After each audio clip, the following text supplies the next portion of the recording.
प्यारे बच्चों, कल हमने देखा था कि एक्टिविटी बेस्ड कॉस्टिंग किस तरह डेवलप हुई और क्या आवश्यकता पड़ी। आप देखिएगा, ट्रेडिशनल कॉस्ट अकाउंटिंग की कुछ कमियां थी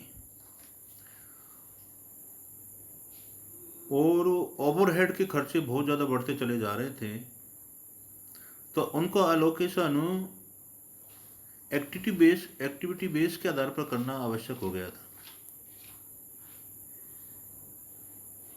उन परिस्थितियों को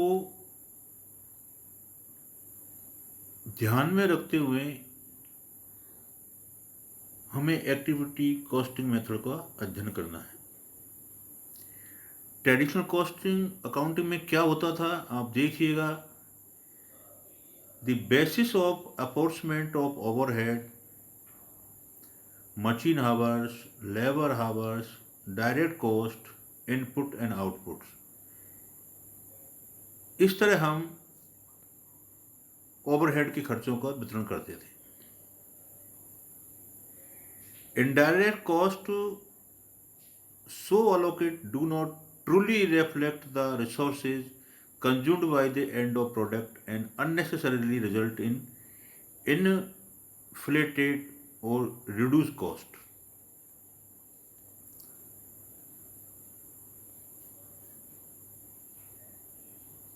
Traditional cost accounting the focused on product costing by tracing direct cost to the product and indirect cost through cost centers. Indirect costs have been allocated to the end of product by following a suitable basis of the allocation. Ledger account to production and service department, taken from service department to production and department following reapportionment. Finally, allocation in direct cost to production department to the end of product. ये इस तरह हम overheads का वितरण करते थे। इन्हीं कमियों के आधार पर हमने एक्टिविटी कॉस्ट मेथड अपनाया गया, जो it is a similar to departmental rate method with only difference that the rate are calculated activity wise instead of department wise. ये मेन इसमें और उसमें अंतर हुआ, अर्थात परंपरागत कॉस्टिंग मेथड में और एक्टिविटी बेस्ड मेथड में अंतर हुआ। Generally the number of activities carried out and organisation are more than the number of the departments. Hence this method lead to more details analysis of the overhead activity wise. This method is considered to be superior to all others method.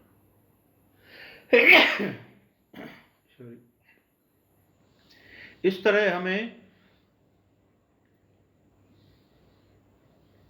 Activity based costing method का अध्ययन करना है और activities unit based activities, batch based activities, production based activities और facility based activities के आधार पर हमें activities का वितरण करना है। कॉस्ट पूल बनाने हैं और कॉस्ट ड्राइवर बनाने हैं, फिर दोनों को इंटरलिंक करना है और फिर ओवरहेड्स का एलोकेशन करना है।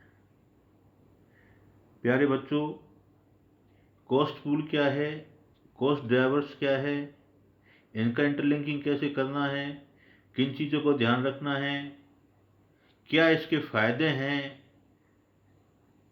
किन कंपनियों में ये लागू करना है, किस प्रोडक्ट के लिए हमारे लिए उपयोगी होना है, यह हम अगले लेसन में देखेंगे, अगले सत्र में देखेंगे। आज हम इतना ही। लेकिन किसी तरह की कोई प्रॉब्लम हो तो आप मेरे से पूछिएगा। धन्यवाद।